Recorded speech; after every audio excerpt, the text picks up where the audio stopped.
Good morning, good morning. Here we go. We're waiting to see. We should be rolling. I don't see any rolling. There we go. Now we're rolling. Oh, that's last week. Good morning. It's 8:28. We're getting ready for coffee with Casper. Looks to me like we're rolling. Restreaming. Come on, people. Come on, people.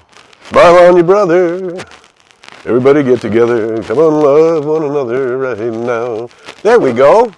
Good morning. Let me know where you are from Las Vegas, from Idaho. Hey, Knowles family. Thank you for your lovely lovely love note. And good morning from Sri Lanka. And good morning from Hollywood. We love it. Coming in from all over the place. Good morning, good morning. Welcome to Coffee with Casper. Good morning from Oregon. We are happy to see you this morning. And look at that. 8:29. We're about to ring the bell. Where's Casper? Where's Casper? Come over here, Casper. Come over here. Oh, you're going to come on that side. There you are. There you are. There's a Casper boy. Yeah.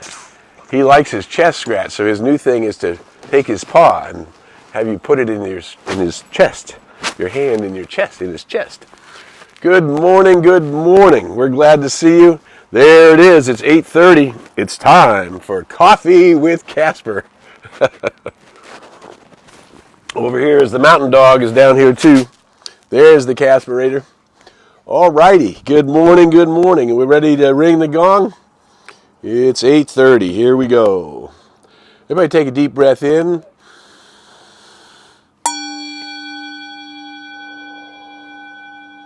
Allow that breath to rise up into your heart.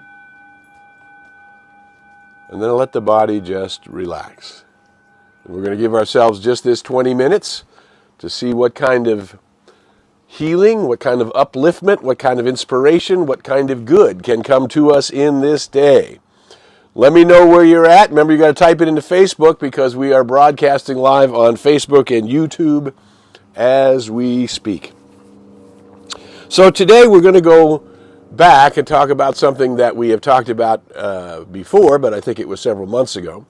And I think it's something that we need to remember, that life is not stagnant.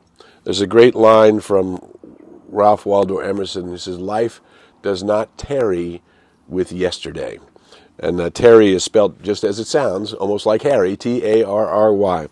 And tarry, or to tarry, means to stay longer than intended. So life does not move in a way where things stay longer than they're intended to stay. Sometimes human beings resist that because we don't like the idea of change. As we have pointed out many times before, the only thing that we know for sure from every scientific model that we understand in the human condition is the only thing constant is change. And yet the only thing that human beings resist with all their being is change. So let's say it another way. Life is moving. It is always moving.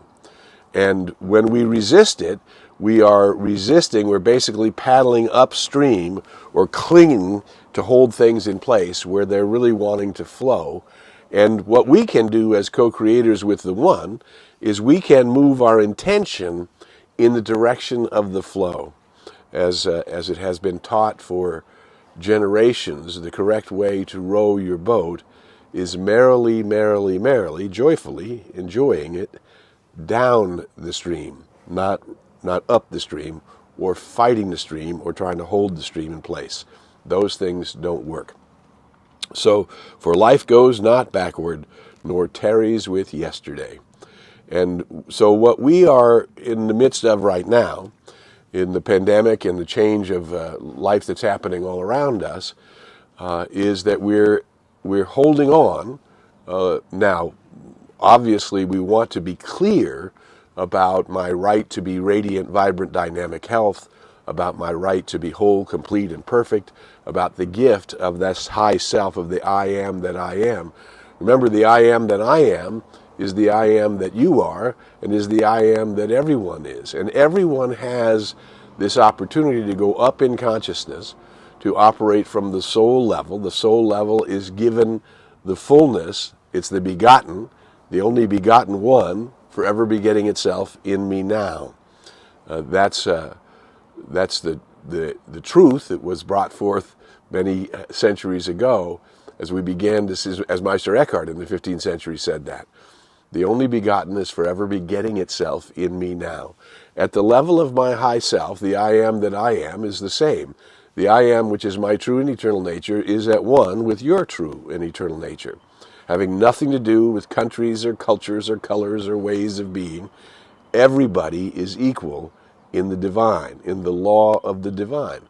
And our job as human beings is to flesh out, to make flesh, to embody that wholeness that is the truth about us, to embody that wholeness that is my I am consciousness, and to begin to live from this place of my soul, always attracting or repelling that which is in tune with my nature. Yes?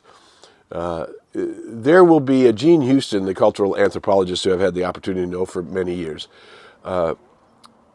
Gene said, that the reality is that all people have this opportunity to rise up, that all people are the begotten of the one. We know this. This is a repeating of everything we know.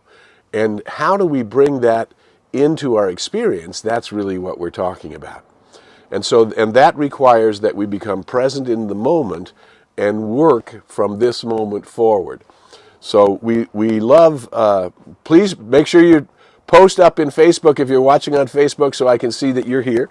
We welcome you. We're glad you're here. So here's something that we wanted to review again.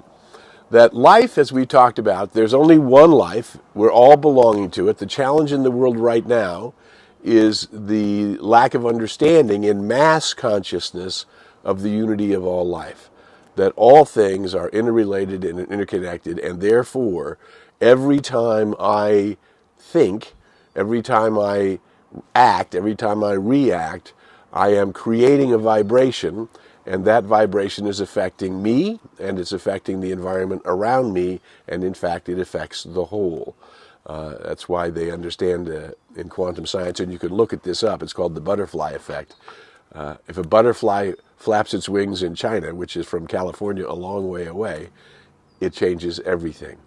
If a butterfly flaps its wings, it's changing things. Now imagine what a human consciousness is doing when it's creating less than harmony, and it's creating less than the unity of all life. So what we're knowing is that life is not standing still. So this is a slinky, right? But so if it were widening at the top, we'd see life broadening, spiraling up, and broadening out. And that's what's happening in our consciousness. The more we awaken, the more vibration we carry with us, the more we're able to communicate, the more we're able to telecommunicate, meaning not needing so much words, but speaking from our soul nature behind the words. And in your close relationships, those you call your dear friends and beloveds, that you use words, but your beingness is communicating much more than just your words, yes? So the more we rise up, the more vista we're getting of the laws of life. Therefore, the more we're able to use the laws of life. Ernest Holmes, the great philosopher from the last century, said the trained mind has far more power than the untrained mind. It doesn't say my mind is better than your mind. It just says that if I train my mind, if I focus my mind, if I become aware of the different aspects of my mind, then we can begin to rise up and include more. So that's what we want to talk about today for a few minutes is, so if I'm somewhere on the spiral here, and let's just say if I'm here on the spiral, and this section of the spiral where my finger is represents wealth consciousness, right? And we say, oh, I've always struggled with wealth consciousness. I remember 30 years ago when I was struggling with wealth consciousness. Now here I am 30 years later, still struggling with wealth consciousness. Nothing changes. But you see, the difference between here and here is quite radical. We're at a higher elevation here. And we're having the same challenge because we're needing to clear our consciousness in this area of our life. And it would also be true if we say, well, if this was wealth, and then this is health, and then the next side over here is love, and then this side is purpose. We see we are not hanging out in yesterday. The universe is moving forward. We are spiraling upward, right? Now, depending on what we're doing with our consciousness in these different areas, health, wealth, love, and purpose, we sometimes feel like it feels the same. It does feel the same, but the challenges are different because we're at a different elevation from that. And we can see more from where we are now than where we were.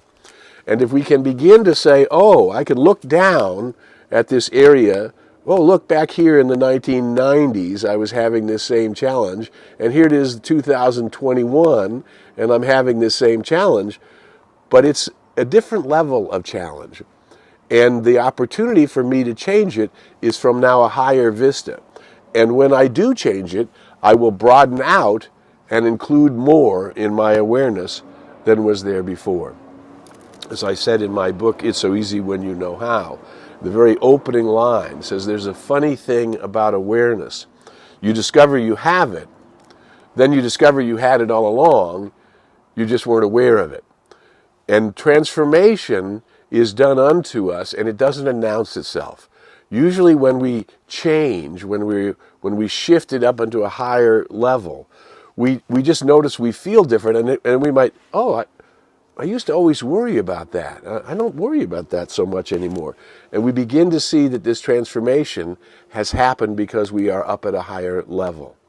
Right? Now, if we want to work with that on a daily basis, and in fact I encourage that, then the thing to do is to look at these quadrants of our life. They don't have to be the absolute law about the only way to describe it, but Raymond Charles Barker, a wonderful teacher of the science of mind and New Thought Principles, pointed out that it seems to be these four areas of life that are the endeavor in the human experience: health, wealth or success, love, and purpose or creativity or creative involvement.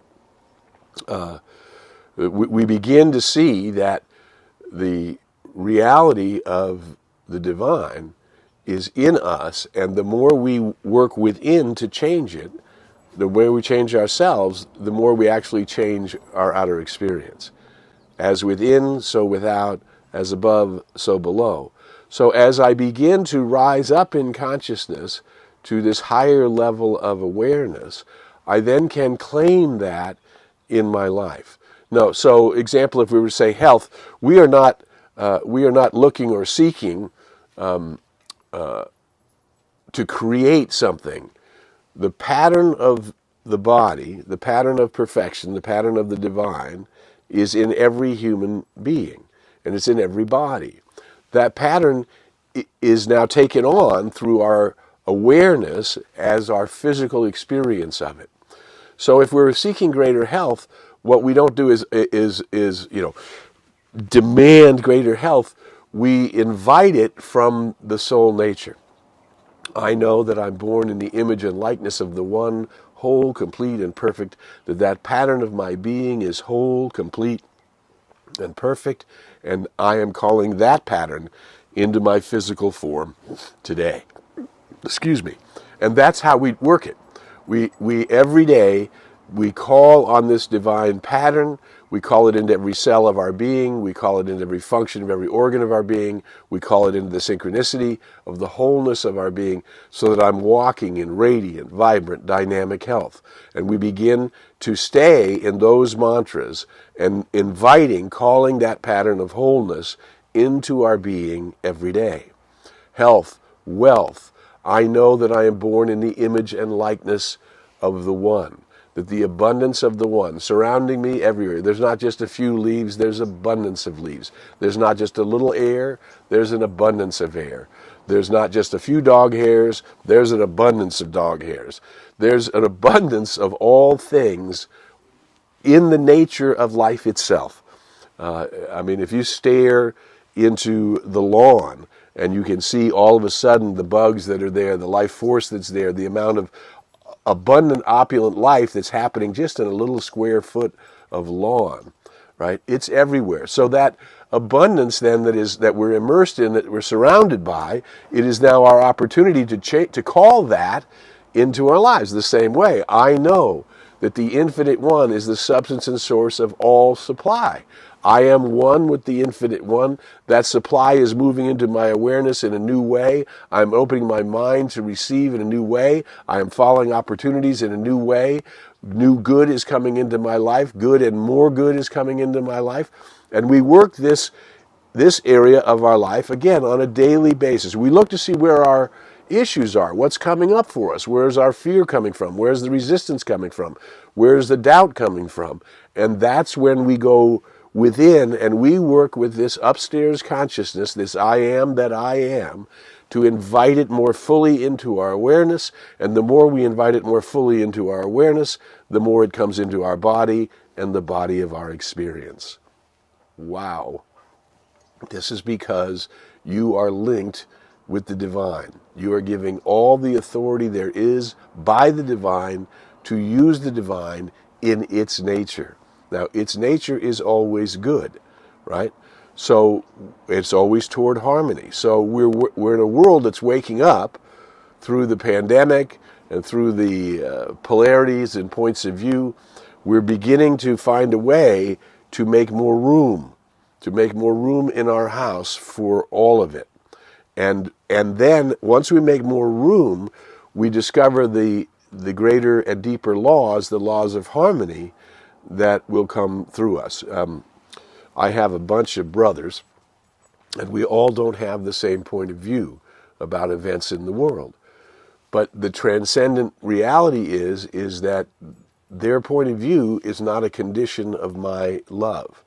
My love exists beyond a point of view, beyond a separation, because I'm one with my natal brothers, just as I'm one with the brothers and sisters in the light, as we are working together in the light to bring light and the harmony of light. Remember, when you light a candle, when there's already candle lit, the light harmonizes with itself. Light always harmonizes with itself, right? So when you bring more light, light just receives more light. And you and I are what we call light workers, and we are bringing the light into our lives. That light has within it the divine light, the light of the one, has within it all the patterns of harmony, all the patterns of music, all the patterns of flow, all the river that is flowing merrily, and we can choose to harmonize with it and therefore attract, even though the change is coming around the bend. We don't know what it is, but we can anticipate that it's going to be more beautiful than where we already are. That's what's coming up in the river of the upward forward expansion of life. As I'm rising up, I'm drawing with me a greater use of cosmic law, a greater use of transcendent possibilities, and a more acute, a more presence of the divine in me and as me and through me. When I am upstairs linking to this place that is light, I bring harmony with me. I bring a healing energy with me. I bring a creativeness with me. I bring an awareness of the multiple dimensions that are happening at the same time with me. This is as I daily meditate on my unity with the one and the wholeness that is the one. Yes? As I daily meditate on the wholeness that is the one. Wow. You and I have an opportunity to just withdraw from the world. I'm in the world, but not of the world. I'm aware of all the events in the world, and I'm aware that the events in the world could actually use more light. They could use more harmony. They could use more presence. And so I become the place in the world where there is more love, more light, more joy, more wisdom, and more harmony. And by working on these areas, as I look at my life, is it health that is my acute thing that I'm worried about or concerned about? Then I begin to work with the divine in health. If it's money and success, then I begin to work with my right to be successful, my right to accept the opulent good, my right to allow it to happen. I came to fulfill my purpose. I came here from the light, in the light, as the light, for the light, and I came with a purpose. Everybody has a purpose. If you're breathing, you're still here working on your purpose. And so to really know that you can comfortably live your life and fulfill your purpose and begin to work on it on a daily basis. We work on it in our daily meditations when we quiet the mind, and then we work on it when we have quieted the mind. We work at it with our heart consciousness, not just our head, but our head and our heart together, working toward the fulfillment of our highest good and our deepest levels of desire. Even in this pandemic, we are not going to stay in a pandemic. Life does not tarry. It came. We will extract the good from it. We will extract an understanding from it. We'll extract compassion from it. We'll extract a greater good from it and let it go as we move forward in the light, as the light, with the light, carrying more light and bringing a greater good to more souls. For everybody deserves to be awakened and to live in a world that works for everyone. The capacities to do this are in you and they are in me. Together we are making a difference. If Coffee with Casper was beneficial for you today, then please share this video wherever you can. Tell people about it. We'll be back next Tuesday morning. If it's Tuesday, it must be Coffee with Casper. And I'll see you here next week. We'll start at 8:30 Pacific Standard Time. And then the videos are available all week long. Anyone that you like, anyone you remember is good, just send it to a friend and say, did you know about these ideas? And did you know that we can grow? Did you know that we can grow together? Did you know that we can support each other? Did you know that you're a light worker and that you're bringing more light to the world? I am so thrilled and honored to be with you in this day. Until we meet again, I invite you to go in the light, as the light, and with the light. May the long-time sun shine upon you. All love surround you, and the pure light within you guide you on your way. Bye for now.